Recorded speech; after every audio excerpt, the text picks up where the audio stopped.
Have you ever done something nice for someone, and they returned the favor many years later?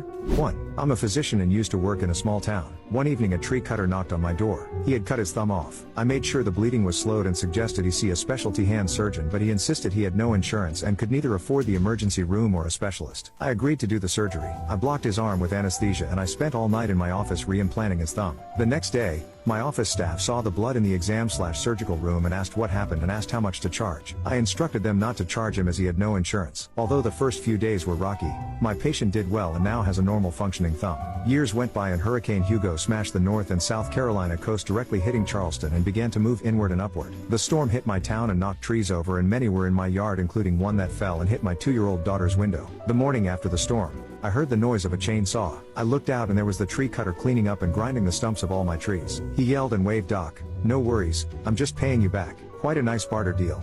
2. I used to help out an elderly neighbor with this or that. Pick up her medication while I was out. Mow her lawn when I mow mine. Take her to church. Pick her up from church. Minor things that didn't bother me at all. She passed away last year at 95. I moved from living next to her in 2017. She left me $50,000. Her entire life savings. Left to me, not her kids. None of her kids, despite living in the area, wanted to help her. She once had to give her son $40 to walk 3 blocks to pick up her medication. At a pharmacy he was already going to. She was the sweetest lady ever, and I'm proud to have known her. 3. Yes, I have. When I was 16, the old woman who lived next door to us passed away. Her family came the next day to pack up everything in her house, and when I saw them, I decided to volunteer to help. I gently persuaded, aka forced, my brother and my best friend, who were over at the time, to help me help them. In only a day's work, everything was packed up and sorted out. I distinctly remember the relieved look on her adult daughter's face when she said to me, "Thank you so much for you and your family and friends' hard work, but especially you." I just told her it was no problem, and we were happy to help. Well,